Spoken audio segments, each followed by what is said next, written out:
ती किती अपशकुनी मुलगी आहे. लग्नाच्या दिवशीच तिने तिच्या होणाऱ्या नवऱ्याला गिळंकृत केले.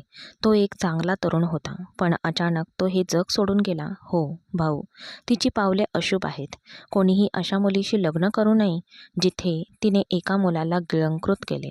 अरे देवा, त्यावेळी मोठ्या हवेलीतील मोठ्या मुलीचे लग्न चौधरी कुटुंबातील मोठा मुलगा विवेक चौधरीशी होत होते.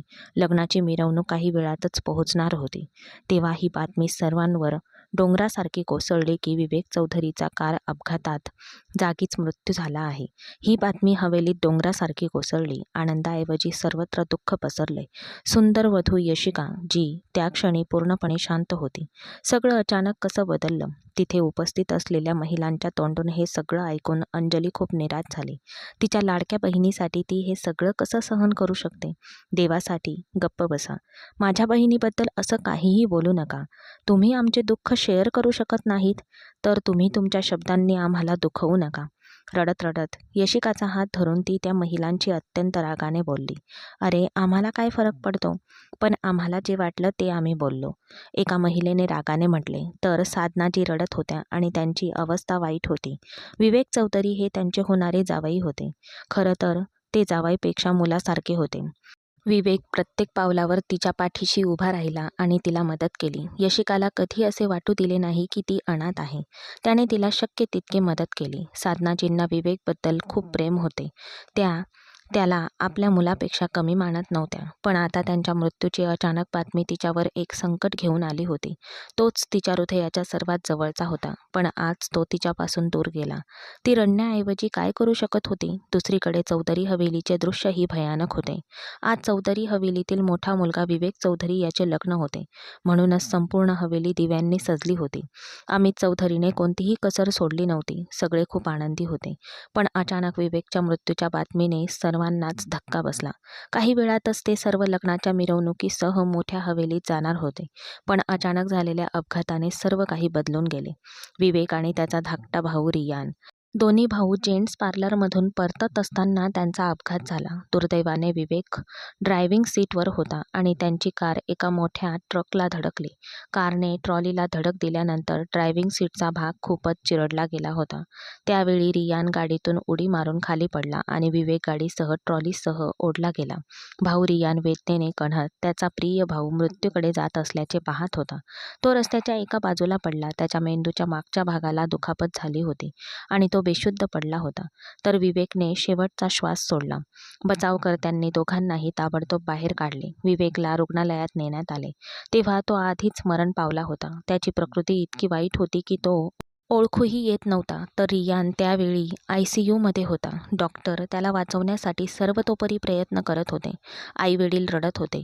दोन्ही कुटुंबांवर एक आपत्ती कोसळली होती. लग्नाचे घर शोकाकुल झाले होते. जेव्हा त्या तरुणाचा मृतदेह घरी आणण्यात आला, तेव्हा विवेकची आई निर्मलाजी बेशुद्ध पडली.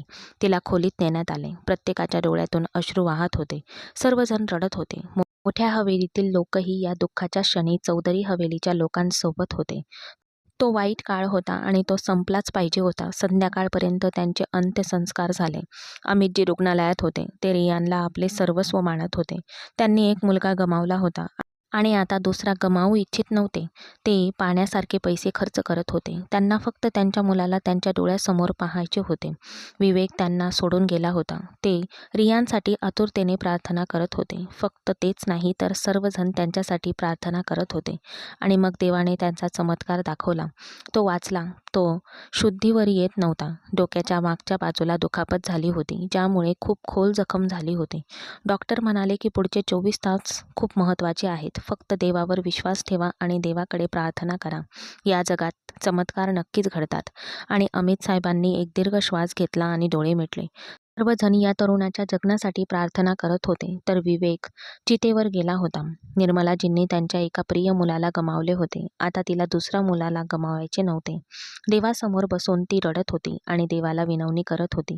तिला दुसरे मूल गमवायची हिंमतच नव्हती. यशिका खोलीत बंद होती. ती बाहेर जात नव्हती किंवा कुणाशी बोलत नव्हती. विवेकचा चेहरा वारंवार तिच्या डोळ्यासमोर येत होता आणि तिच्या डोळ्यातून अश्रू वाहू लागले होते. विवेक, तू मला इतक्या लवकर का सोडून गेलास? मोबाईलवर त्याचा फोटो पाहून ती रडत होती. पण दुःख इतके होते की कोणतीही भरपाई नव्हती.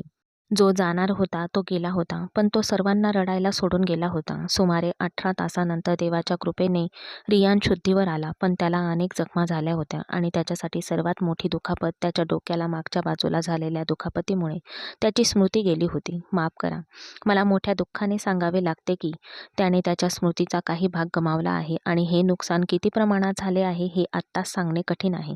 त्याच्या काही चाचण्या कराव्या लागतील, त्यानंतरच आम्ही तुम्हाला काही सांगू शकू. आपण आपल्या मुलाला भेटू शकता. ते आत्तापर्यंत स्वतःला कसे हाताळत होते हे फक्त अमित साहेबांनाच माहीत आहे. हो, त्याला काही वेळातच वॉर्डमध्ये हलवले जाईल. तुम्ही त्याला भेटू शकता, पण लक्षात ठेवा की जास्त घाई करू नका आणि त्यांच्या मनावर जास्त दबाव आणू नका. निर्मलाजींना त्यांच्या मुलाला भेटायचे होते, पण डॉक्टरांचे म्हणणे ऐकून ती अधिकच दुःखी होत होती. रियानच्या वॉर्डमध्ये हलवण्यात आले होते आणि आता अमित साहेब त्यांच्या मुलाकडे गेले, जो रिकाम्या डोळ्यांनी त्याच्याकडे पाहू लागला. जणू तो त्यांना ओळखण्याचा प्रयत्न करत होता, पण त्यांना ओळखता येत नव्हते. निर्मलाजी त्यांच्या जवळ बसल्या होत्या आणि त्याचा हात धरून तिने त्याला मिठी मारली कारण आता विवेक नंतर तो त्याचे संपूर्ण जग होता. 2 दिवसांनी अमित साहेबांनी त्याला डिस्चार्ज देऊन घरी आणले. तो बऱ्याच प्रमाणात बरा झाला होता, पण काही जखमा अजूनही बऱ्या झालेल्या नव्हत्या. स्मरणशक्ती कमी झाल्यामुळे तो देखील विसरला होता की तो ज्या भावावर सर्वात जास्त प्रेम करत होता तो गमावला आहे. आणि अमित साहेबांना त्यातही देवाची कृपा वाटत होती. दिवस हळूहळू जात होते. अमित साहेब आणि निर्मलाजींनी त्याला आपल्या तळहातावरच्या फोडाप्रमाणे जपले होते, ज्यामुळे तो लवकरच बरा होत होता. पण इच्छा असूनही तो कोणालाही ओळखू शकत नव्हता. त्याच्या डोक्यावर दबाव आणण्यासाठी डॉक्टरांनी नकार दिला होता. म्हणून अमितजी आणि निर्मलाजींनी त्याला प्रेमाने समजावून सांगितले होते की तू आमचा एकुलता एक मुलगा आहेस. तुला यापेक्षा जास्त काही जाणून घेण्याची गरजच नाही. जेव्हा तुझी स्मरणशक्ती परत येईल तेव्हा ती स्वतःहून परत येईल. तुझ्या मेंदूवर अजिबात ताण देऊ नकोस. आणि त्यानेही त्याचे शब्द समजून घेत हळुवारपणे मान हलवली. आता तोही अंथरुणातून उठून जवळजवळ 1 महिना झाला होता. सुरुवातीला तो काठीच्या मदतीने चालत असे, पण आता त्याला काठीचा आधार लागत नव्हता. आता तो कोणत्याही आधाराशिवाय चालायला लागला. म्हणून त्याने त्याच्या वडिलांचा व्यवसाय हाती घेण्याचा निर्णय घेतला. गेल्या 1 महिन्यापासून त्याच्या वडिलांनी व्यवसाय सांभाळला होता, पण आता त्यांची तब्येत बिघडू लागली होती आणि त्यांच्या तब्येतीमुळे रियानने ऑफिस जॉईन करण्याचा विचार केला. त्याला हे देखील माहीत होते की त्याच्या आजारामुळे त्याच्या पालकांना खूप त्रास झाला आहे. आता त्याची पाळी होती. तो खोलीत आरशासमोर उभा होता, तयारी करत होता आणि स्वतःवर परफ्यूम स्प्रे करत होता. जेव्हा तो बाहेर आला तेव्हा अमित साहेबांना त्याच्या मुलाला पुन्हा जिवंत होताना पाहून ताजेतवाने वाटले. त्याने सर्वांचे आशीर्वाद घेतले आणि ऑफिसला निघून गेला. जिथे तो यशिकाला भेटला, तीच यशिका जी त्याच्या भावाची होणारी वधू होती. पण विवेकच्या मृत्यूनंतर ती एकटी पडली. विवेक जिवंत असताना तो विवेकच्या ऑफिसमध्ये त्याची वैयक्तिक सचिव म्हणून काम करत होती. विवेकने तिला लग्नानंतर ही नोकरी सुरू ठेवण्यास सांगितले होते.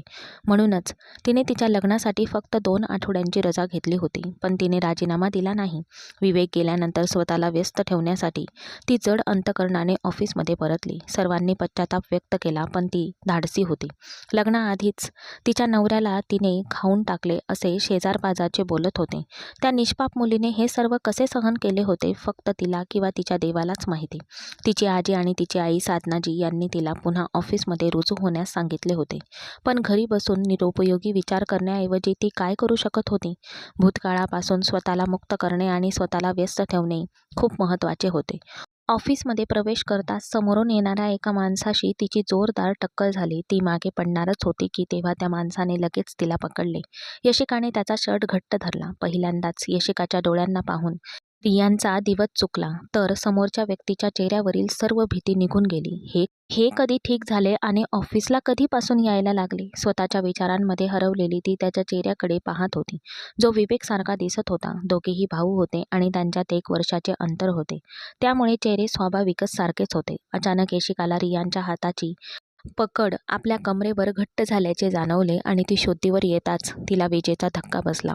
तिचे हृदय 120 च्या वेगाने धडधडू लागले.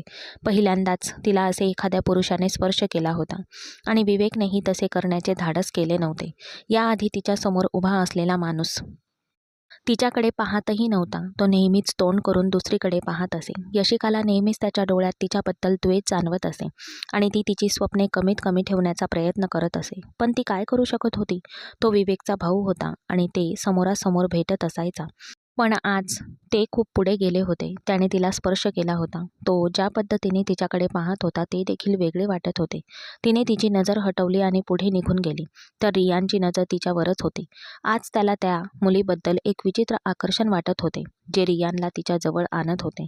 त्याला समजत नव्हते की का. डोके हलवत तो त्याच्या केबिनकडे निघाला. यशिकाला वाटत होते की आता कधीही तो माणूस तिला बोलावेल आणि तिला तिच्या नोकरीवरून काढून टाकेल. विवेक जिवंत असताना त्याने नेहमीच तिला काढून टाकण्याचा प्रयत्न केला होता, परंतु विवेकच्या प्रेमामुळे रियान काहीही करू शकत नव्हता, तरी तो इच्छित असला तरीही. पण आज आज तो काहीही करू शकतो. तो आता कंपनीचा CEO होता, कंपनीचा एकमेव मालक, आणि तिला काढून टाकण्यापूर्वी यशिकाने स्वतःच ही नोकरी सोडण्याचा निर्णय घेतला होता. राजीनामा पत्र रियानच्या ऑफिसमध्ये पोहोचले होते. आता ती बेफिकीरपणे सामान पॅक करत होती तेव्हा तिला बोलावण्यात आले. सर, तुम्हाला ऑफिसमध्ये बोलावत आहेत. ती डोळे मिटून तिथे बसली. हो, हा माणूस मला असा कसा जाऊ देऊ शकतो, जोपर्यंत तो माझा अपमान करत नाही. यशिका त्या व्यक्तीबद्दल खूप गैरसमजात होती, तर आता सर्व काही तिच्या विचारांच्या विरुद्ध घडणार होते. मी आत येऊ का सर? दाराशी उभी राहून ती आत येण्याची परवानगी मागत होती. हो. रियान तिच्याकडे डोक्यापासून पायापर्यंत खोल डोळ्यांनी पाहिले. थोड्याच वेळात त्याने समोर उभी असलेली मुलगी पूर्णपणे पाहिली. त्याला तिचा बायोडाटा मिळाला होता, ज्यात ती त्याच्या भावाची म्हणजेच विवेकची मंगेतर होती. पण त्याला ते काहीही आठवत नव्हते. तो फक्त समोर उभी असलेली मुलगी पाहण्यासाठी आतुर होता. तिने त्याच्या हृदयावर थेट आघात केला होता. भूतकाळाची सावली त्याच्या मनात राहिली नाही. त्याला फक्त एवढंच माहीत होतं की ती विवेकची मंगेतर आहे, आणि हे लक्षात घेऊन तो यशिकापासून स्वतःला दूर करण्याचा प्रयत्न करत होता.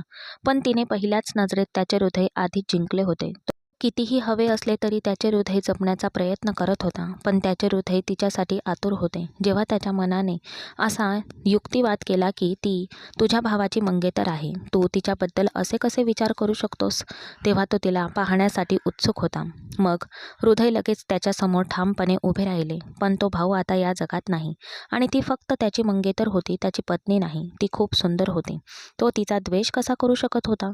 तर त्याची स्मरणशक्ती जाण्यापूर्वी तो नेहमीच तिच्याबद्दल द्वेष व्यक्त करत असे. हो, मिस यशिका, या राजीनाम्याचे कारण?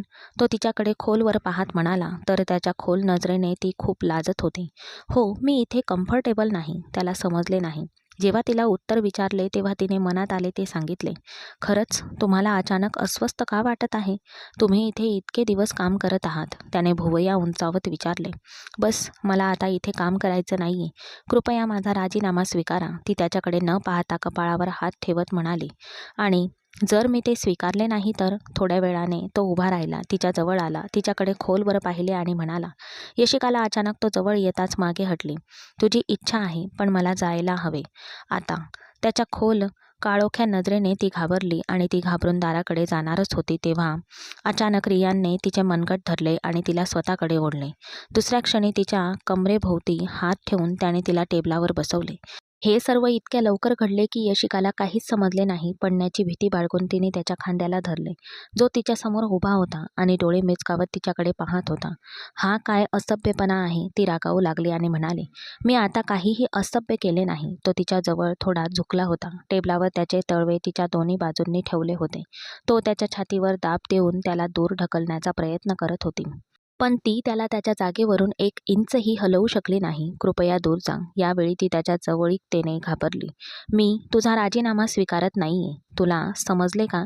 तू माझ्यासोबत फक्त त्याच ऑफिसमध्ये काम करशील. तो अधिकारवाणीच्या स्वरात बोलला आणि तिला धमकावत होता. यशिकाला त्याच्या वागण्याबद्दल वाईट वाटले आणि ती खूप रागावली. नाही, तू मला जबरदस्ती करू शकत नाहीस आणि माझ्याशी दूर राहून बोलू शकत नाहीस का? तू माझ्यासाठी काहीही अर्थ ठेवत नाहीस. तू माझ्यासाठी अनोळखी आहेस. तुझ्या आणि माझ्यामध्ये कोणतेही कायदेशीर नाते नाही. तिला माहीत नाही की ती हे सर्व कसे म्हणाली, तर रियाने तिच्या शब्दाचा वेगळा अर्थ घेतला आणि तो म्हणाला. अरे, तुला माझ्याशी एक कायदेशीर नाते जोडायचे आहे? मग तू माझी कायदेशीर पत्नी होशील का? त्याच्या प्रश्नावर यशिकाचे हृदय धडधडू लागले. तिने क्षणभर श्वास रोखला आणि तो अजूनही त्याच तीव्रतेने तिच्याकडे पाहत असताना तीही त्याच्याकडे पाहत राहिली. मला सांग, तू माझी बायको होशील का? तो थोडा जवळ झुकला. तिने नाही म्हणून डोके हलवले. तिच्या डोळ्यात अश्रू आले. त्याला काहीच आठवत नव्हते का? ती व्यक्ती जी हे जग सोडून गेली, त्याच्या अनुपस्थितीमुळे तिला खूप वेदना झाल्या होत्या. पण मला तुला माझे बनवायचे आहे. मी आत्ताच आईशी बोलेन. तू कोणाशीही बोलणार नाहीस, तिने त्याला रागाने फटकारले. पण यशिकासाठी त्याची स्मरणशक्ती कमी होणे किती चांगले होते हे काळच ठरवेल. समोरचा तो माणूस होता ज्याचा राग संपूर्ण कुटुंबात प्रसिद्ध होता. यावेळी तो समोर असलेल्या नाजूक मुलीचे फटकारणे ऐकत होता, पण त्याच्या कपाळावर एकही आडी नव्हती. ती मुलगी त्याला पहिल्याच नजरेत आवडली होती आणि आता तो तिला कोणत्याही किमतीत आपली बनवू इच्छित होता. का? लग्न करायचे असेल तर माझ्याशी लग्न कर. तो जवळ आला तेव्हा दोघांचा श्वास 1 इंचाच्या अंतरावर होता. कृपया माझ्यापासून लांब जा. मला अस्वस्थ वाटत आहे. ती त्याला दूर करण्याचा प्रयत्न करत होती. नाही, आधी हो म्हण. मग तू माझ्याशी लग्न करायला तयार आहेस? मी आईशी बोलून तिला आजच तुझ्या घरी पाठवतो. मला माहीत आहे की काकूही नकार देणार नाहीत. नाजी त्याला चौधरी हवेलीत 2-3 वेळा भेटायला आल्या होत्या. त्यामुळे त्याला माहीत होते की साधना काकू त्याच्यावर खूप प्रेम करतात. पण समोर उभी असलेली मुलगी एकदाही त्याला भेटायला आली नव्हती. नाही, तू असं काहीही करणार नाहीस. पण मी आत्ताच तिच्याशी बोलेन. रियान तिच्याकडे पाहत होता आणि खिशातून मोबाईल काढत तो साधनाजीला फोन करू लागला, जेणेकरून तो तिला त्याच्या मनात काय आहे ते सांगू शकेल. तू वेडा झाला आहेस का? ती मोबाईल हिसकावू लागली. पण त्याने अचानक त्याचा हात मागे घेतला, ज्यामुळे तिचा तोल गेला आणि ती खाली पडू लागली. रियानने मोबाईल सोडण्याऐवजी लगेच तिला पकडले, नाहीतर ती खूप जोरात पडली असती. भीतीने यशिकानेही त्याला घट्ट धरले. तू ठीक आहेस ना? तो काळजीत पडला तर दुसऱ्या क्षणी तिने त्याला जोरात ढकलले. टेबलावरून खाली उतरली आणि त्याच्याकडे पाहू लागली. तुला काय झाले आहे? तू माझ्या मागे अनावश्यकपणे का लागला आहेस? तुला माहीत आहे का माझे तुझ्या भावाशी कसे नाते होते? तिचे डोळे अश्रूंनी भरू लागले. ते कसले नाते होते? तू त्याची बायको होतीस का? तो अचानक कडू झाला. नाही, पण लवकरच होणार होते. ती त्याच्याजवळ काही पावले पुढे सरकत वेदनेने म्हणाली. पण मी एक अपशकुनी असल्यामुळे मी त्या माणसाला गिळंकृत केले. यावेळी यशिकाच्या डोळ्यातून अश्रूच्या धारा वाहू लागल्या. रियानला त्याच्या ओठांनी ते पुसून टाकावेसे वाटले. ज्या मुलीवर तो पहिल्या नजरेत प्रेम करत होता, तिला तो रडताना कसं पाहू शकत होता? तू इतकी शिक्षित असूनही असे मूर्खपणाचे कसे बोलू शकतेस? तो चिडला. हे सत्य आहे आणि तू माझ्यापासून दूर राहावेस, नाहीतर माझे दुर्दैव तुलाही गिळंकृत करेल. तिने त्याला इशारा दिला आणि ती दूर झाली. मला अजूनही तू हवी आहेस. तू माझे म्हणणे ऐकलेस का यशिका मेहरा? त्याच्या हाकेला तिने अश्रूंनी भरलेल्या डोळ्यांनी त्याच्याकडे मागे वळून पाहिले आणि बाहेर निघून गेली. तिच्या अश्रूंनी भरलेल्या डोळ्यांना रियानपासून काहीही लपवता आले नाही आणि मग त्याने त्याचे वचन खरे केले. साधनाजींशी बोलण्यापूर्वी त्याने त्याच्या आईला विश्वासात घेतले होते. त्याला असे वाटत होते की या घरात कोणीही त्याच्या भावी पत्नीशी चांगले वागावे, विशेषतः त्याच्या दिव्यंगत भावामुळे. पण आश्चर्य म्हणजे कोणीही आक्षेप घेतला नाही. निर्मलाजी आणि अमितजींना रियानला काहीही न सांगण्याची मोठी सक्ती होती, कारण ते रियानला असे काहीही सांगू शकत नव्हते जे त्याचे हृदय किंवा मन दुखावेल. जेव्हा त्याने आपल्या मुलाच्या डोळ्यात यशिकाबद्दलचे प्रेम पाहिले तेव्हा तो शांतपणे त्याच्या आनंदात आनंदी झाला आणि 2 दिवसांनी अमितजी त्यांच्या पत्नी निर्मलाजी सोबत पुन्हा एकदा यशिकाचा हात मागण्यासाठी आले. आई, कृपया नकार दे. मला त्याच्याशी लग्न करायचे नाही. ती रागाने पूर्णपणे तुटली.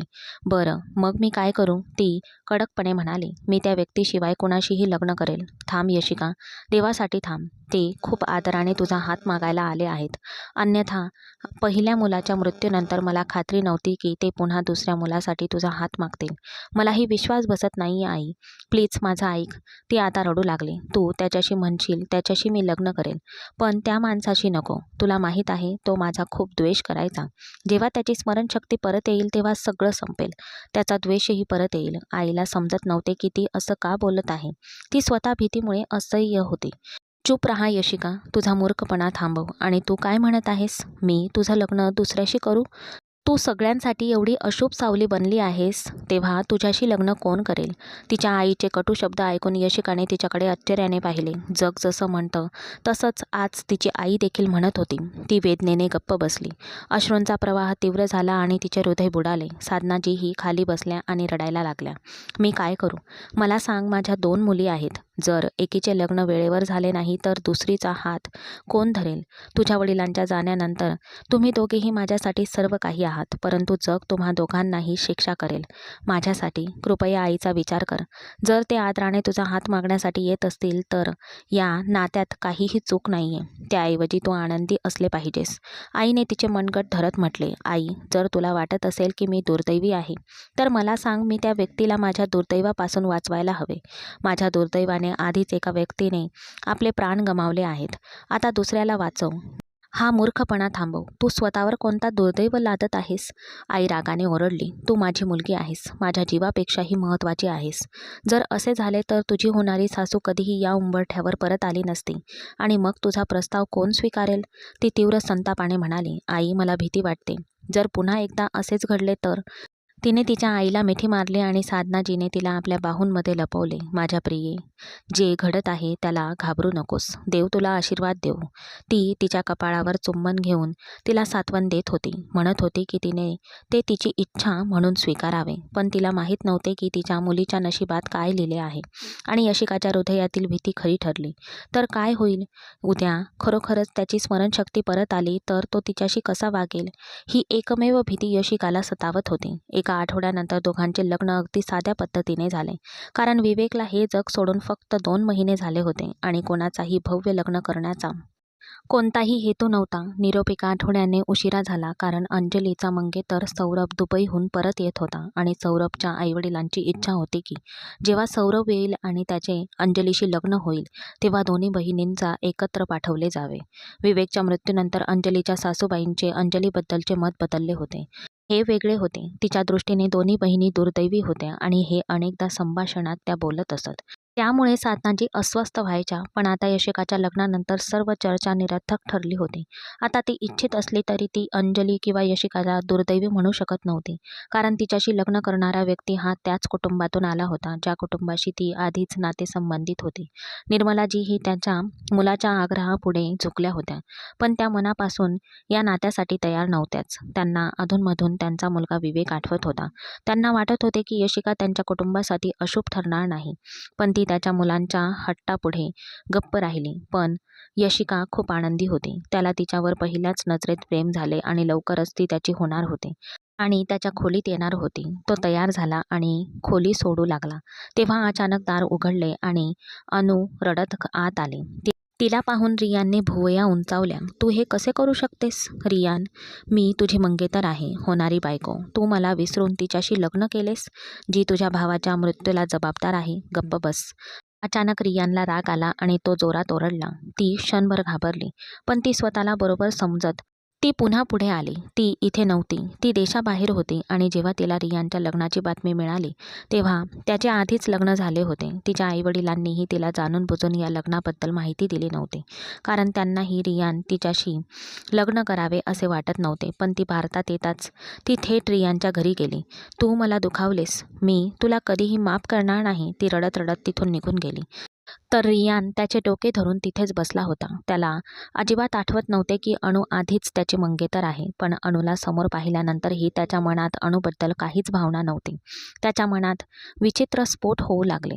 त्याच्या डोळ्यासमोर काही अस्पष्ट दृश्य येऊ लागले आणि त्याचे शरीर घामाने भिजू लागले आणि दुसऱ्या क्षणी तो बेशुद्ध पडला आणि बेडवर पडला. जेव्हा त्याने डोळे उघडले तेव्हा तो हॉस्पिटलच्या बेडवर होता. पुन्हा एकदा त्याचे मन रिकामे झाले. बेटा, कृपया बरा हो. अमित साहेब काळजीत दिसत होते. मला काय झाले? तो कपाळावर आढ्या आणत विचारत होता. तो अचानक बेशुद्ध पडला होता. डॉक्टर त्याला तपासायला आले तेव्हा अमित साहेबांना काहीतरी समजावले आणि निघून गेले. डॉक्टरांनी शक्तीने कोणत्याही तणावपूर्ण गोष्टींबद्दल बोलण्यास मनाई केली होती, कारण यावेळी तो वाचला होता. जर पुढच्या वेळी असे काही घडले तर त्याच्या मेंदूतील काही नसा फुटू शकतात. स्मृती अजूनही परत आली नव्हती आणि भविष्यात ती परत येईल याचीही हमी नव्हती. ती मुलगी माझ्या मुलाला भेटायला येणार नाही याची काळजी घे, निर्मला. अमित साहेबांनी आपला राग सहन करत आपल्या पत्नीला सांगितले, कारण ती तिच्या मैत्रिणीची मुलगी होती आणि निर्मलाजींनी हे नाते स्वतःच्या मर्जीने बनवले होते. या घटनेमुळे रियानचा जीव धोक्यात आला होता, म्हणून तिने शांतपणे ऐकले आणि तिला स्वतःलाही रियानसोबत काही वाईट घडू नये असे वाटत होते, म्हणून तिचे मनही तिच्या पतीने ऐकण्यास तयार होते. एक आठवडा क्षणार्धात निघून गेला. 2 बहिणी वधूच्या वेशात होत्या. अंजलीच्या फेऱ्या काही काळापूर्वी झाल्या होत्या. आता यशिकाचा निरोप होता. तिच्या आई आणि आजीच्या आशीर्वादाने ती रियान चौधरीसोबत हवेलीत निघाली, तर अंजली त्याच परिसरात होती. यशिकाचे स्वागत अत्यंत साधेपणाने करण्यात आले आणि कोणत्याही विधीशिवाय तिला रियानच्या सजवलेल्या खोलीत नेण्यात आले. ती बराच वेळ त्याची वाट पाहत होती. भूतकाळातील काही कटू आठवणी तिच्या हृदयात आणि मनातही होत्या. रियान तिच्या समोर येईल तेव्हा तिच्याबद्दलचे त्याच्या मनातले प्रेम कसे ओतून दाखवेल याची ती वाट पाहत होती. जो माणूस तिचा इतका द्वेष करत होता तो अचानक तिच्या प्रेमात पडला होता. तिला ते समजत नव्हते. विवेक जिवंत असतानाच रियानचे जुने शब्द तिच्या मनात घुमत होते.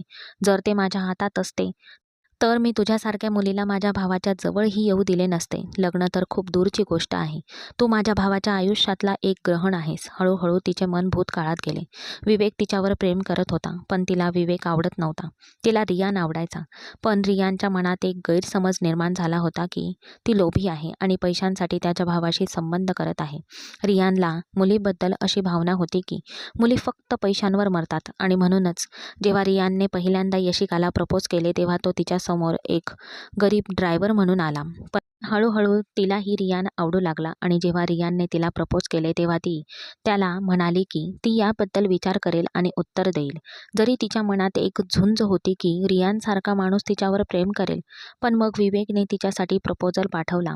विवेक तिचा बॉस होता, जो प्रत्येक पावलावर तिच्यासोबत उभा होता. तिला माहीत नव्हते की तोही तिच्यावर प्रेम करतो, पण जेव्हा त्याने प्रपोजल पाठवला तेव्हा तिला सत्य कळले की विवेक तिच्यावर प्रेम करतो. तिच्या आईला विवेक खूप आवडत होता आणि ती त्याच्यावर खूप प्रेम करत असायची, अगदी मुलासारखी.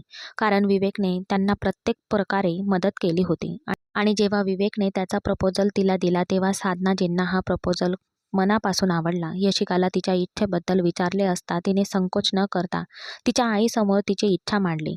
तू तू त्या ड्रायव्हरशी लग्न करशील का? विवेक, तो खूप श्रीमंत आहे. तो तुला आनंदी ठेवेल.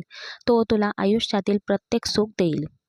आणि तू त्या ड्रायव्हरच्या मागे धावत आहेस. आई, प्रेमाला पैसे दिसत नाहीत. तो ड्रायव्हर असू शकतो, पण तो माझ्यावर खूप प्रेम करतो आणि मीही त्याच्यावर खूप प्रेम करते. पण जेव्हा तिच्या आईने तिला तिच्या नावाची शपथ घातली तेव्हा ती शांत झाली. तिला फक्त रियान आवडायचा. ते प्रेम उत्कट नव्हते. नाहीतर विवेक देखील एक चांगला मुलगा होता, खूप शुद्ध मनाचा. आणि दुसऱ्या दिवशी तिने जाऊन रियानची माफी मागितली की तिचे चौधरी इंटरप्राइजेसच्या बॉसचे लग्न होणार आहे. हे ऐकून रियानच्या डोळ्यात राग येऊ लागला. म्हणजे ती देखील इतर मुलींसारखी निघाली होती. पैशांसाठी ती हे करायला तयार असायची, पण तो विवेकपेक्षा जास्त देखणा होता. पण पैशांसाठी तिने विवेकला पुढाकार दिला होता. तो रागाने गप्प बसला होता आणि काहीही बोलू शकत नव्हता, कारण तो त्याच्या भावावर त्याच्या जीवापेक्षा जास्त प्रेम करत होता. तो शांतपणे घरी आला, जिथे त्याच्या आईने त्याला विवेकच्या प्रस्तावाबद्दल सांगितले. विवेकलाही खूप आनंद झाला होता की त्याला त्याच्या पसंतीची मुलगी त्याला भेटणार आहे. त्याच्या भावाचा आनंद पाहून तो गप्प बसला. पण यशिकाबद्दल त्याच्या मनात द्वेष निर्माण होऊ लागला की ती एक लोभी मुलगी आहे. एक ना एक दिवस ती त्याच्या भावाला फसवून निघून जाईल. आणि मग दुसऱ्याच दिवसापासून तो ऑफिसलाही जाऊ लागला होता. रियानला ऑफिसमध्ये पाहून यशिकाला आश्चर्य वाटले आणि जेव्हा तिला कळले की तो विवेकचा भाऊ आहे तेव्हा ती पुढचा श्वास घेण्यास विसरली. आणि तेव्हापासून तिला दररोज रियानच्या द्वेषाचा सामना करावा लागत होता. पण आता तिला हवे असले तरीही ती सांगू शकत नव्हती की तिची पहिली पसंती विवेक नाही तर रियान आहे. आता तिचे नाव विवेकच्या नावाशी जोडले गेले होते. ती विवेकशी विश्वासघात करू शकत नव्हती. ती विवेकला मनापासून तिचा जीवनसाथी म्हणून पाहू लागले होते. पण लग्नाच्या दिवशी तिच्या नशिबात काय होते कुणास ठाऊक. असा भयानक अपघात घडला की विवेकने हे जग सोडले आणि रियानने त्याची स्मृती गमावली. स्मरणशक्ती गमावूनही यशिकाचे प्रेम त्याच्या हृदयातून जाऊ शकले नाही आणि पहिल्याच भेटीत तिला पाहून त्याचे हृदय पुन्हा धडधडू लागले. यशिका रियानला सर्व काही सांगू इच्छित होती, पण तिला भीती वाटत होती की जर त्याने त्याच्या मेंदूवर आणि मनावर जास्त दबाव आणला तर त्याला काहीही होऊ शकते. तथापि तिला लग्न करायचे नव्हतेच, कारण तिला माहीत होते की जर रियानची स्मृती परत आली तर तो पुन्हा तिचा द्वेष करेल. पण यावेळीही ती तिच्या आईच्या आग्रहापुढे हरली. ती भूतकाळाबद्दल विचार करत होती जेव्हा दार हळूहळू उघडले. तिच्या हृदयाचे ठोके तिच्या कानात ऐकू येत होते. त्याने त्याची काळी शेरवानी काढली, तिच्या जवळ आला, हळूहळू तिच्या डोक्यावरचा पदर काढला. इतके परिपूर्ण सौंदर्य. तो क्षणभर तिच्याकडे पाहत राहिला. त्याला पहिले नजरेत ही मुलगी आवडली. कोणताही बेकायदेशीर मार्ग न स्वीकारता त्याने त्याचा कायदेशीर मार्ग स्वीकारला. पुढे सरकला. त्याने तिच्या कपाळावर ओठ ठेवून त्याने त्याच्या प्रेमाच्या पहिल्या स्पर्शाने तिला भिजवले. यशिकाच्या पापण्याही उघडल्या. तो एक अद्भुत व्यक्तिमत्व असलेला एक अतिशय देखणा माणूस होता. फक्त देवानेच तिचे हृदय माझ्याकडे वळवले. त्याच्या मनात कधीही द्वेषाचा थोडासाही लवलेश राहू नये. जेव्हा त्याने यशिकाला हिऱ्याची अंगठी घातली तेव्हा तिने मनापासून देवाला प्रार्थना केली. हसत हसत त्याने तिच्या बोटांमध्ये बोटे अडकवली आणि तिच्या ओठांना स्पर्श केला. त्याच्या गंभीर शांततेमुळे यशिकाला काहीतरी होऊ लागले. तो गप्प का होता? तो काहीही का बोलत नव्हता? अचानक त्याने तिच्या कमरेभोवती हात ठेवला. तिचे डोके उशीवर ठेवले. तेव्हा ती गोंधळली. तो थोडा वर सरकला आणि त्याचा चेहरा तिच्या जवळ आणला. यशिकाचा श्वास थांबला आणि ती नकळतपणे डोळे मिचकावून त्याच्या चेहऱ्याकडे पाहू लागली. काय झाले? तू माझ्याकडे इतक्या प्रेमाने पाहत आहेस? तूही माझ्या प्रेमात पडशील की काय? तो गंभीर शब्दात बोलला. ती तिच्या हृदयाचे ठोके वर खाली करत त्याला वेड लावत होती. त्याने हळूहळू दुपट्टा काढला. त्याने एक खोल श्वास घेतला. तिचे संपूर्ण शरीर थरथर कापू लागले आणि रियानने चेहरा वर करून तिच्याकडे पाहिले. व्हायब्रेशन मोड आला आहे का? तिच्या कंपनांचा आनंद घेत तो आता अधिकाधिक वेडा होत चालला होता. प्लीज थांबव रियान. तो तिच्या अस्तित्वात हरवला होता. काय झालं? तू मला का थांबवत आहेस? त्याने लाल डोळ्यांनी तिच्याकडे पाहिले. तू तू आधी मला एक वचन दे. या क्षणी ती त्याच्याकडे कोणते वचन घेणार होती? रियानच्या कपाळावर आढ्या पडल्या. कसले वचन? काहीही झाले तरी तू मला कधीही सोडणार नाहीस. ती खूप घाबरली होती. हो, तिला त्या व्यक्तीशी नाते बनवायचे होते, पण तिला भीती वाटत होती की त्याची स्मृती परत आल्यावर तो तिला सोडून जाईल. तिला असे का वाटले? त्याने तिचा चेहरा हातात घेतला आणि तिच्या ओठांना स्पर्श केला. यशिकाच्या डोळ्यात ओलावा आला. मी तुला वचन देतो की मी तुला माझ्यापासून कधीही वेगळं होऊ देणार नाही. त्याने त्याच्या हातात तिचा नाजूक हात घेतला आणि म्हणाला, मी तुला कधीही सोडणार नाही. तू मला खूप कष्टाने मिळाली आहेस. पहिल्याच भेटीत तू माझ्या हृदयात बसलीस. मी तुला कसा सोडू? माझा वेडेपणा आणि माझा उत्साह पाहून तुला वाटतं का की मी तुला सोडेल? तो तिला छातीशी लावून विचारू लागला. जर कधी तुझी स्मृती परत आली आणि तू मला विसरलास तर? तिने तिच्या हृदयातील भीती तिच्या जिभेवर आणली. माझी स्मृती परत येवो किंवा जे काही माझ्या स्मरणात आहे ते निघून जाऊ, मी माझ्या आत्म्यापासून दूर राहू शकत नाही.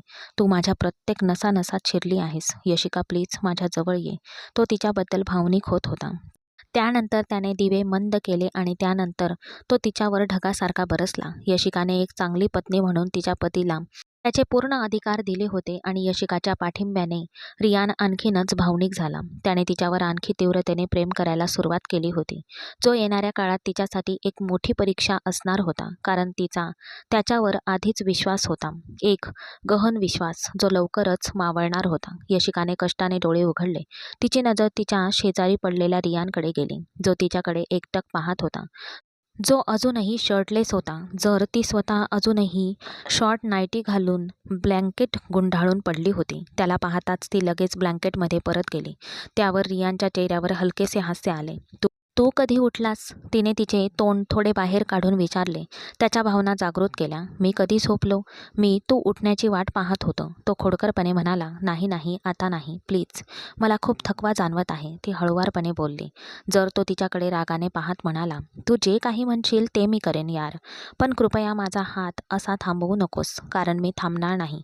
तू आता माझा श्वास बनली आहेस. त्याने पुन्हा तिला जवळ घेतले आणि म्हणाला. ते वेडे होत चालले आहे. तर यशिकाला त्याच्या सहवासात प्रत्येक क्षणी वितळत होती. त्याचे इतके प्रेम पाहून तिच्या डोळ्यात ओलावा आला. तिला त्या व्यक्तीची व्यसन लागण्याची भीती वाटत होती, कारण सवयी प्रेमापेक्षा जास्त जीवघेण्या असतात.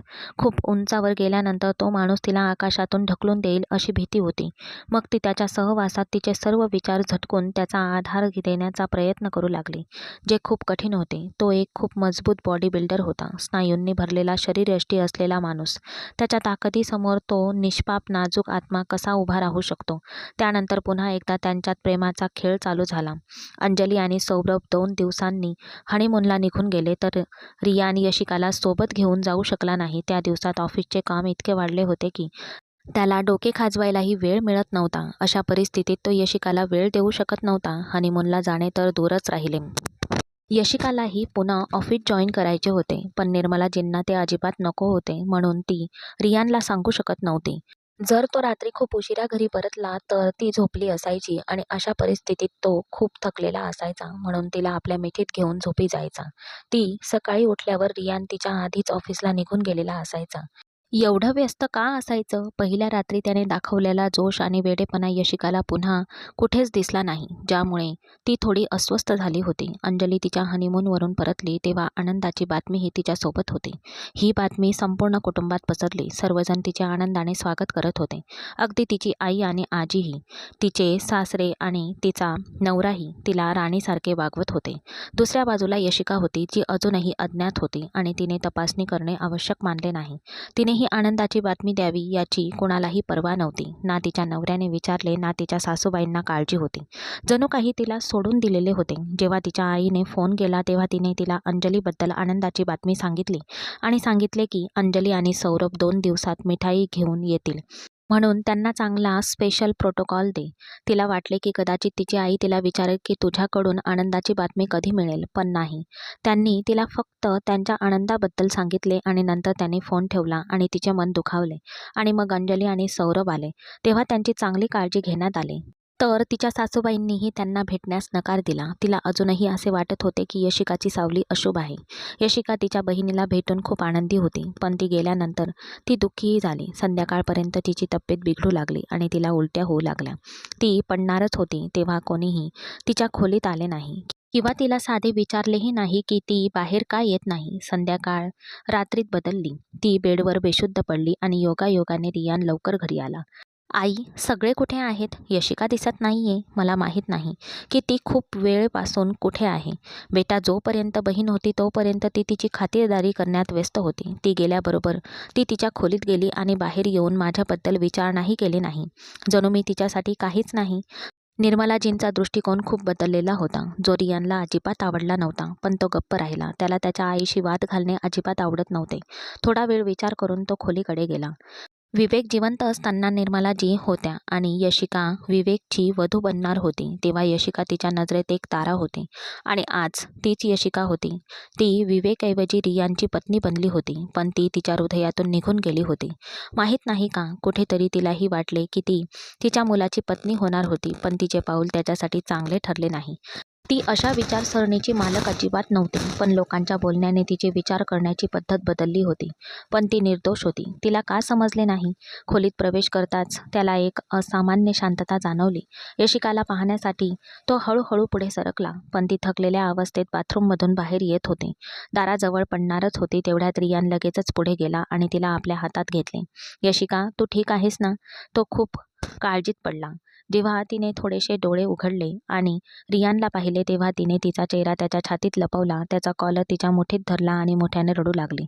ती रडत होती. रियान तिला बेडवर घेऊन आला. तिला त्याच्या छातीशी धरले तेव्हा ती पुन्हा खूप रडू लागली होती आणि रियानला त्याच्यासमोर पाहून ती खूपच तुटली होती. तुझे हात का थंड पडत आहेत आणि तुझे कपाळ? तो लगेच घाबरला. ती खूप थंड पडत चालली होती. रियान लगेचच तिला आपल्या कुशीत घेऊन बाहेर पळत आला. कोणालाही न कळवता तो गाडीकडे गेला आणि तिला थेट हॉस्पिटलमध्ये घेऊन गेला, जिथे तिच्यावर त्वरित उपचार करण्यात आले. रियान प्रत्येक मिनिटासाठी तिच्या सोबत होता. त्याने यशिकाला क्षणभरही एकटे सोडले नाही. अभिनंदन, तुमची पत्नी गर्भवती आहे. डॉक्टरांचे बोलणे ऐकून रियानला त्याच्या भावना कशा व्यक्त करायच्या हे समजत नव्हते. अचानक एवढी मोठी चांगली बातमी ऐकून तो स्तब्ध झाला. तिचे रक्तदाब खूप कमी झाले आहे. हे पाहून अशा परिस्थितीत तिच्या आहाराची खूप काळजी घ्या. हे ड्रीप संपताच तिला घरी घेऊन जा आणि तिची खूप काळजी घ्या, कारण तुमची पत्नी खूप कमकुवत आहे. मी हे सप्लिमेंट लिहून देत आहे, कृपया ते तिला द्या. डॉक्टर हे सांगत राहिले तर रियान सतत यशिकाच्या बंद डोळ्यांकडे पाहत होता. यशिकाबद्दल इतका निष्काळजीपणा दाखवल्याबद्दल त्याला स्वतःवर खूप राग येत होता की त्याला त्याच्या पत्नीसोबत काय होत आहे हे देखील माहीत नव्हते. त्याने ठरवले होते की काहीही झाले तरी तो यशिकाला पूर्ण वेळ देईल. जेव्हा ती शुद्धीवर आली तेव्हा ती रियानच्या मिठीत होती. रियान तिला हॉस्पिटलमधून परत आणत होता. मी चालेल, ती धाडसाने म्हणाली, पण डॉक्टर काय म्हणाले हे तिला कळत नव्हते. तिच्या बोलण्याकडे दुर्लक्ष करून त्याने तिला गाडीत बसवले. आता ती पूर्णपणे गप्प होती. जणू ती खूप थकली होती. कधीपासून तू आजारी होतीस? गाडी चालवताना तो गंभीर स्वरात विचारत होता. यशिकाने डोळे मिटून त्याच्याकडे पाहिले. कालपर्यंत मी ठीक होती, पण आज सकाळपासून माझे मन अस्वस्थ होत होते. अंजली तिच्या नवऱ्यासोबत आली होती त्यावेळीही मला उलट्या झाल्या होत्या. मला माहीत नाही, कदाचित मी काहीतरी चुकीचे खाल्ले असेल. अंजली म्हणाली होती की मी तुला हॉस्पिटलमध्ये घेऊन जाईन, पण मी नकार दिला. तरीही मला चक्कर येत होती. तिने जबरदस्तीने मला फळे खायला दिली. अरे विचारू नकोस, त्यानंतर मला मळमळ होऊ लागली. रियानच्या छोट्याशा प्रश्नावर यशिका संपूर्ण कहाणी सांगत राहिली. त्यावर तो किंचित हसला आणि म्हणाला, जेव्हा तुला ते खायचे नव्हते मग तू ते का खाल्लेस? यशिका आनंदाने बोलत असल्याचे पाहून तो निश्चिंत झाला. नाहीतर आत्तापर्यंत तो विचार करत होता की ती त्याच्याकडे तक्रार करेल की आज ती त्याच्यामुळे या अवस्थेत आहे. पण तिने अजिबात तक्रार केली नाही. मला काहीही खाण्याची इच्छा नव्हती. ती म्हणाली, मग माझ्या प्रियेला काय खावेसे वाटते? तू जे काही म्हणशील ते मी तुला खायला देईन. तो तिच्या कानामागे तिचे केस करत तिला प्रेमाने विचारत होता. मला माहीत नाही, पण मला काहीतरी मसालेदार चटपटीत खायला दिलेस तर खूप मस्त वाटेल. ती देखील हसत हसत त्याच्याकडे पाहत होती. इतक्या दिवसांनी ती रियानसोबत बाहेर गेली होती. तिचे मन आनंदाने भरले होते. रियानने तिची स्थिती समजून घेतली. गोलगप्पा विक्रेत्याजवळ गाडी थांबवली आणि गोलगप्पा मागवले. ती ज्या प्रकारे गोलगप्पा खात होती, रियानची प्रेमळ नजरा तिच्यावर खेळल्या होत्या. ते खूप मजेदार होते. खरंच रियान, आजचा दिवस माझ्यासाठी खूप मस्त होता. तू मला अशा प्रकारे बाहेर आणले आणि मी इतक्या आनंदाने गोलगप्पे खाल्ले. हे सगळं खूप मजेदार आहे. ती हसत डोळ्यांनी म्हणाली, आत्तापासून मी तुला कधीही दुर्लक्षित करणार नाही.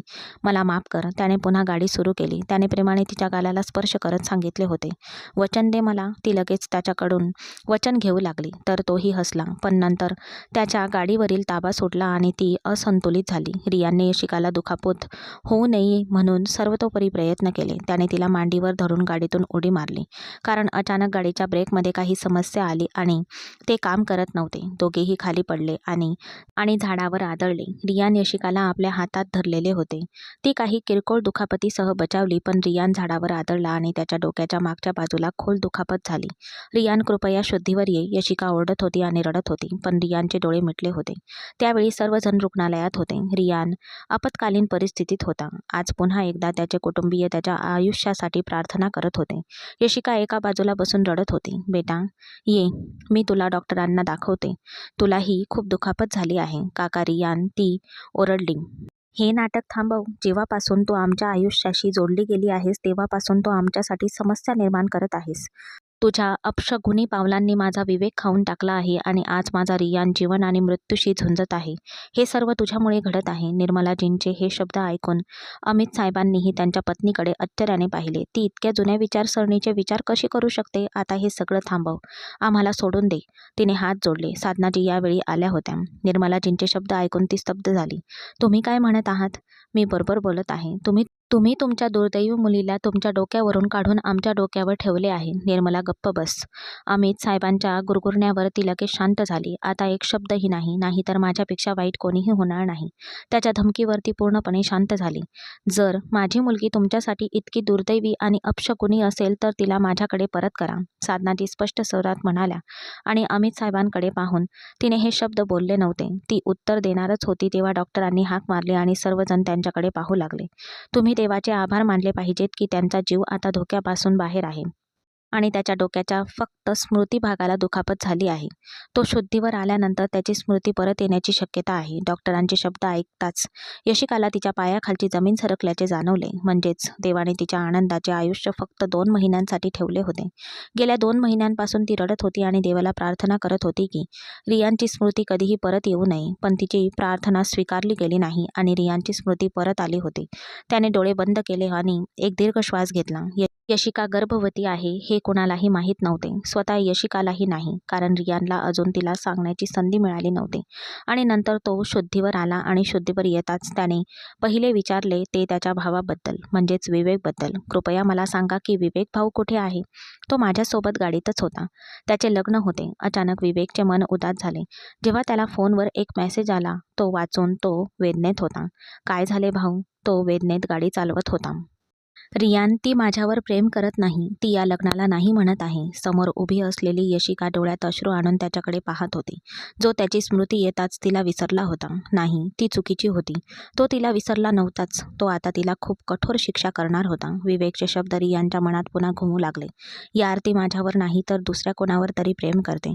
तिने मेसेज पाठवला आहे. अश्रूंवर नियंत्रण ठेवत विवेकने मोबाईल रियानच्या हाती दिला. तो मेसेज पाहण्यापूर्वीच विवेकच्या मेंदूतील एक नस फुटली आणि त्याच्या नाकातून रक्त येऊ लागले आणि त्याने गाडीवरील ताबा गमावला. त्याने स्टेअरिंग सोडले, जे त्याच्या शेजारी बसलेल्या रियानने घ्यायला हवे होते, पण तो स्वतःवर नियंत्रण ठेवू शकला नाही आणि विवेकने धाडस केले आणि गाडीचा दरवाजा उघडला आणि रियानला बाहेर ढकलले. हे सर्व अचानक घडले. तो स्वतः उडी मारणार होता, पण त्याच्या नाकातून रक्त वाहत असल्याचे पाहून त्याला धक्काच बसला. त्या क्षणी गाडीने झोके घेतले आणि ट्रॉलीला धडक दिली. हळूहळू रियानला सगळं आठवू लागलं. नाही, मी तिला सोडणार नाही. ती माझ्या भावाचे खुनी आहे. मी तिला मारून टाकेल. मला माहीत होतं की जेव्हा तिला विवेकपेक्षाही श्रीमंत माणूस मिळेल तेव्हा ती विवेक भाईंनाही सोडून जाईल आणि तिनेही तेच केले. तिने माझ्या भावाचा जीव घेतला. त्यावेळी रियानचा राग सुटला. तो हे सगळं बोलत असताना त्याची नजर समोर उभ्या असलेल्या मुलीवर पडली, जी त्याच्याकडे दगड नजरेने पाहत होती. दुसऱ्या क्षणी त्याने हातातून ती ड्रीप काढली आणि खाली येऊन यशिकाकडे सरकला आणि तिचा गळा दाबायला सुरुवात केली. रियान, तू काय करत आहेस? यशिकाच्या मानेवरील त्याची पकड प्रत्येक क्षणी घट्ट होत होती. सर्वजण त्याला यशिकापासून दूर ढकलण्याचा प्रयत्न करत होते, पण कोणीही त्याला काढू शकले नाही. मग अमित साहेबांचा हात वर झाला आणि त्याने त्याचा गाल लाल केला. तो शुद्धीवर आला. यशिकाचे डोळे लाल झाले होते आणि बाहेर पडण्याच्या बेतात होते. चा श्वास तिच्या छातीत अडकला. तू शुद्धीवर आहेस का? आता तू यशिकाला काहीही करण्याचा प्रयत्न केलास तर तुला तुझ्या वडिलांचा मृत चेहरा दिसेल. त्यांनी दिलेली धमकी कामी आली. साधनाजी खाली पडलेल्या आणि श्वास घेण्यास त्रास होत असलेल्या त्यांच्या मुलीची काळजी घेऊ लागल्या. मी माझ्या मुलीला येथून घेऊन जाते, म्हणजे तिचा जीव तरी वाचेल. साधनाजीने निर्मलाजी आणि अमितजींना समोर हात जोडून हे सांगितले. मग ती पुढे गेली आणि तिच्या मुलीला उठण्यास मदत केली आणि तिला घेऊन बाहेर गेली. ती पुन्हा पुन्हा डगमगत होती. तिने तिला एका बाकावर बसवले आणि तिला पाणी प्यायला दिले. आई, रियान, मी तो थांब यशिका. त्या लोकांसाठी तुला स्वतःचा आणखी किती अपमान करायचा आहे? थांब. तो तुझ्या लायक नाहीये. त्याला सोडून दे. नाही आई, मी तुलाही तेच सांगितले होते. मला रियानशी लग्न करायचे नाही, पण तू मला शपथ दिलीस आणि आता जेव्हा मी त्याच्या प्रेमात पूर्णपणे बुडाले आहे तेव्हा तू म्हणत आहेस की मी त्याला सोडून जावे, त्याला विसरून जावे. असे होणार नाही आई. मी रियानशिवाय मरेन. तो माझ्यावर खूप प्रेम करतो, यशिका हिचकीने म्हणाली होती. डोळ्यातील अश्रू पुसत होती. अशा प्रेमाचा काय उपयोग? आज त्याने तुझा गळा दाबला. उद्या जर त्याने पुन्हा तुला इजा करण्याचा प्रयत्न केला तर माझ्यासोबत चल. नाही आई, त्याने मला सांगितले होते की काहीही झाले तरी तो मला एकटे सोडणार नाही आई. मी त्याला असे सोडू शकत नाही. मला त्याची आठवण येईल. यशिका, आणखी एक शब्दही बोलू नकोस. फक्त माझ्यासोबत चल. जोपर्यंत त्याला त्याची आजची चूक कळत नाही तोपर्यंत मी त्याला तुझा केसही पाहू देणार नाही. ती तिच्या मुलीचे हृदय बळकट करण्याचा प्रयत्न करत होती, जिने आधीच रियानच्या पायाशी आपले हृदय गमावले होते. तिने तिला जबरदस्तीने घरी आणले होते. अमित साहेब रियानच्या स्मृतीबद्दल खूप काळजीत होते. त्याला फक्त एकच काम करायचे होते, यशिकाला शिक्षा करायची होती. पण अमित साहेबांनी दिलेल्या शपथेवर तो थांबला होता. निर्मलाजीला असे वाटायला लागलं होतं की रियानने यशिकाचे अस्तित्व पूर्णपणे नाकारले आहे. तो त्याच्या जुन्या आयुष्यात परतला होता, जिथे त्याचे कुटुंब होते. त्याचे मंगेतर त्याला यशिकाबद्दल पूर्वीसारखंच द्वेष होता आणि तो स्वतः तिथेच होता. दिवस खूप वेगाने जात होते. जेव्हा एके दिवशी तिला निर्मलाजींचा फोन आला, तो ऐकून साधनाजींना खूप मोठा धक्का बसला. अमित साहेबांनी रियानला यशिकासोबतच्या त्यांच्या लग्नाबद्दल सांगितले. सुरुवातीला त्याला विश्वास बसला नाही आणि जेव्हा त्याने लग्नाचे सर्व पुरावे दाखवले तेव्हा तो गप्प बसला. पण त्याने यशिकाला घटस्फोट देण्याचा निर्णय घेतला आहे. त्याच्या आईचे बोलणे ऐकून ती जमिनीवर पडली होती. आज तिचे सर्व धैर्य हरले होते. ती आपल्या मुलीला डॉक्टरांकडे घेऊन गेली आणि डॉक्टरांनी सांगितले की ती आई होणार आहे. साधनाजी तिचे ओठ दाबून राहिली, म्हणजे रियान यशिकाला घटस्फोट देऊ शकत नाही. तिला थोडा आराम वाटला. काही वेळाने ती यशिकाला घरी घेऊन आली. यशिका पूर्णपणे हरवली होती. रियान तिला घटस्फोट देईल या विचारांपलीकडे ती विचारच करू शकत नव्हती. जणू काही सर्व काही संपलं आहे. ती खूप विस्कळीत झाली होती, पण तिचे मन पुन्हा स्थिरावत होते. ती आता रियानसाठी स्वतःला उद्ध्वस्त करणार नाही. पुरे झाले. आता तिला जे काही करायचे आहे ते तिला स्वतःसाठी करावे लागेल. तिला तिच्या मुलासाठी करावे लागेल. आता तिने विचार केला होता, आई, मला काम करायचे आहे. अचानक एके दिवशी यशिकाचे ऐकून साधनाजी तिच्याकडे आश्चर्याने पाहिले. तिचा 4था महिना सुरू झाला होता आणि ती आई होणार आहे असे अजिबात वाटत नव्हते. ती दिवसेंदिवस कमकुवत होत चालली होती. यशिका बेटा, इथे काय कमी आहे? हे सर्व तुझेच आहे. जर तुझे वडील जिवंत असते तर तू त्यांच्यासमोर असे बोलू शकली नसतीस. ते नक्कीच तुझ्यावर रागवले असते. आई, मला स्वतःला व्यस्त ठेवायचे आहे. कृपया माझे प्रोत्साहन हो. या 4 महिन्यात बरेच काही बदलले होते. यशिकाला घटस्फोट देणारा रियान देखील तिच्या आनंदाच्या बातमीमुळे गप्प बसला होता. हो, पण त्याने एकदाही तिला भेटण्याचा प्रयत्न केला नव्हता. पण यशिकालाही त्याने इजा केली नव्हती. पण तो तिच्याशी कोणताही संबंध ठेवू शकत नव्हता. उलट त्याच्या आणि अनुच्या लग्नाच्या बातम्या संपूर्ण कुटुंबात फिरू लागल्या होत्या. ती पूर्णपणे गप्प राहिली. तिला माहीत नव्हते की तिच्या प्रेमाचे आयुष्य किती लहान असेल. ती नेहमी ज्या क्षणांमध्ये एकांतात राहत असे, त्या क्षणांमध्ये रियान तिच्यासोबत होता. ती डोळे मिचकावून तिचा सुंदर भूतकाळ आठवत होती. तेव्हा अचानक पोलीस स्टेशनमध्ये रियानने तिच्यावर सर्वांसमोर आरोप केला की तिने विवेकला मेसेज केला होता. पण त्या दिवशी तर तिचा मोबाईल तिच्याकडे नव्हताच, तर तो तिची बहीण अंजलीकडे होता. मग काय अंजली? तिला या पलीकडे काहीही विचार आला नाही आणि ती जोरात बेडवरून उठली. काय? तिची स्वतःची बहीण तिची शत्रू निघाली? पण का? दीदी, विवेक जीजू खूप देखणे आहेत. इतके मोहक, इतके श्रीमंत आहेत. मला तर असे वाटते की त्यांनी तुझ्याऐवजी माझ्याशी लग्न करावे. दीदी, कृपया या लग्नाला नकार दे. मग मी विवेकशी लग्न करेन. आणि यशिकाने तिच्या पाठीवर थाप मारली. तू खूप खोडकर झाली आहेस. मला आईकडे तक्रार करावी लागेल की आता लवकरात लवकर हिची व्यवस्था कर. आणि अंजली हसून उठली. तिला तिचे शब्द विनोद वाटत होते, तर ते विनोद नव्हते का? आता वेळ आली आहे. दूध का दूध आणि पाणी का पाणी. ती थेट तिच्या बहिणीच्या खोलीत गेली. ती काही दिवसांपासून साधनाजींसोबत राहत होती. अरे दीदी तू? ती घाबरून उठली. तू हे सगळं का केलंस? तिच्या प्रश्नावर अंजलीचा चेहरा फिका पडला. मी काय केलं? तू माझ्या मोबाईलवरून विवेकला मेसेज पाठवला. ती बोलू लागली. कोणता मेसेज? आज तुला काय झाले आहे? असे काय बोलत आहेस? इतक्या दिवसांनी तिचा गुन्हा पकडला जात होता, म्हणून ती डोळ्यांशी संपर्क टाळत होती. तुझ्या या कृत्याबद्दल मला खूप वाईट वाटत आहे, जे तू केलेस. कारण तुझ्यामुळे एक जिवंत माणूस तुझ्या डोळ्यासमोर हे जग सोडून गेला. ते माझ्यामुळे नाही तर तुझ्यामुळे. ती अचानक ओरडली. मी तुला नकार द्यायला सांगितलं होतं, पण तू ऐकलं नाहीस. तुला वाटलं की मी एक लहान मुलगी आहे. मी भावनिक आहे आणि विनोद करत आहे, पण मी विवेकच्या प्रेमात पडले होते. मला तो हवा होता, पण तू तो माझ्यापासून हिरावून घेतलास. मग काय झालं? देवाने त्याला तुझ्यापासून हिसकावून घेतलं. ती खूप आरामात एवढं मोठी गोष्ट म्हणाली. मी त्याला तुझ्या मोबाईलवरून मेसेज केला होता. तू खोटं बोललीस. तुला एवढं मोठं हृदय कुठून आलं? क्रूर मुलगी. यशिका खूप रडली. हो, मी तुला सांगितलं होतं की मी काय करणार. मी मेसेज केला होता, पण मला माहीत नव्हतं की तो एवढा वेडा होता. त्याने ते इतके गांभीर्याने घेतले की त्याला आपला जीव गमवावा लागला. आणि त्याच क्षणी यशिकाचा हात वर झाला आणि अंजलीच्या गालावर सजवला. तू अतिशय वाईट मुलगी आहेस. जर तुझ्या कुटुंबातील सदस्यांना तुझ्या या कृत्याबद्दल कळले तर त्यांना कोण सांगेल? ती व्यंग्यात्मकपणे हसली. तू तू जे बोलशील त्यावर कोण विश्वास ठेवेल? ती धाडसाने बोलत होती आणि मग दारातून आत येणारे सर्व लोक कठोर भावनेने अंजलीकडे पाहू लागले. तुम्ही सर्वजण? ती क्षणभर स्तब्ध झाली. तर तर पुढची थप्पड तिच्या आईने मारली होती. रियान देखील तिथे उपस्थित होता आणि निर्मलाजी देखील. अंजलीच्या खोलीत येण्यापूर्वी सर्वांना एकत्र केले होते. ती अंजलीला ओळखत होती. ती आज नक्कीच तिचा गुन्हा कबूल करेल, कारण ती नंतर तो नाकारेल. म्हणूनच आजच तिने या गुन्ह्यातून स्वतःची सुटका केली. ती हळूहळू चालत तिच्या आईकडे आली आणि म्हणाली, आई, विवेकचा प्रस्ताव आल्यावर मी तुला सांगितले होते की मला एक ड्रायव्हरवर प्रेम आहे आणि मी त्याच्याशी लग्न करू इच्छिते. तुला माहीत आहे का तो ड्रायव्हर कोण होता? तो ड्रायव्हर रियान होता. हे ऐकून सर्वांना आश्चर्याने रियानकडे पाहिले. मी लोभी नव्हते आई. मला रियान आवडायचा. तो ड्रायव्हर होता हे महत्त्वाचे नव्हते. मला त्याच्याशी लग्न करायचे होते. नाही का आई? आणि तू मला तुझी शपथ दिली होती की मी विवेकशी लग्न करावे. मग मी असहाय्य होते आणि साधनाजी रडू लागली. हो माझ्या बाळा, तुझ्या तुझ्या शपथेसमोर मी असहाय्य होते आणि मी विवेकला मनापासून स्वीकारले. जेव्हा तो माझा नवरा होणार होता तेव्हा मी त्याच्याशी विश्वासघात करू शकले नव्हते. म्हणून मी रियानला माझ्या हृदयातून काढून टाकले. मी ना विवेकशी विश्वासघात केला ना रियानशी, पण त्या बदल्यात मला काय मिळाले? काहीही नाही. ती रडू लागली तर रियानच्या डोळ्यातूनही अश्रू येत होते. यशिकाला शांत करण्याची त्यांची हिंमत नव्हती. यशिका स्वतः आली आणि रियानसमोर उभी राहिली. फक्त 3 महिने तू माझ्यासोबत आहेस, पण त्यानंतर तू मला घटस्फोट देऊ शकतस. 3 महिन्यानंतर तिचे मूल या जगात आले असते. म्हणूनच ती असे म्हणत होती. असे म्हणत ती तिथून निघून जाऊ लागली. तेव्हा रियानने तिचा हात धरला. तिला मागे वळवले आणि तिला आपल्या मिठीत घेतले. यशिकाने स्वतःला सोडवण्याचा प्रयत्न केला, पण रियानची पकड खूप घट्ट होती. तिची वेदना पाहून साधनाजींच्या डोळ्यातही अश्रू आले. जेव्हापासून त्यांची स्मृती आली तेव्हापासून तो एक क्षणही शांत बसला नव्हता. तो यशिकाची आठवण करत होता, पण ते त्यालाही स्वतःला समजू शकले नव्हते. सर्वांसमोर मी तुझी माफी मागतो. तो गर्विष्ठ माणूस आज तिची माफी मागत होता.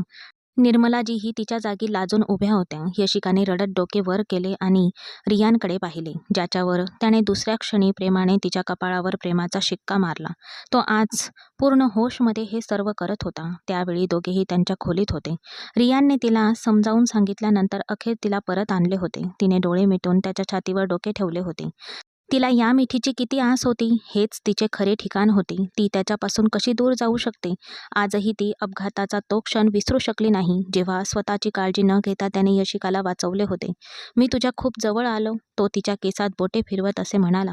तिला कळत नव्हते त्याला काय विचारायचे आहे. तुला काय म्हणायचे आहे. ती रागावली. तू माझ्या जवळ आला होतास म्हणूनच हे मूल या जगात आले आहे. तिने चेहरा करून म्हटले. मला माहीत आहे यार, पण मला असे वाटू दे की मी तुझ्या जवळ आलो आहे. त्याने तिला हळूच उशीवर झोपवले. रियान बाळ, ती खूप घाबरली. तिच्या लाल डोळ्यातील नशा पाहून काहीही होणार नाही. मी तुला खूप प्रेम करेन बाळा, पण आता मला तुला अनुभवायचे आहे. मला तुझ्यात हरवून जायचे आहे. तिचा श्वास अधिक खोल होऊ लागला होता. तो आज त्याच्या होशमध्ये सर्व पडदे सोडत होता. तो तिच्या कोमल अस्तित्वात सामील होत होता आणि तिला रडायला भाग पाडत होता. पोटावर कोणताही दबाव येऊ नये याची काळजी घेत तो त्याच्या यशिकाला त्याच्या प्रेमात भिजवत होता आणि स्वतःला सांत्वन देत होता.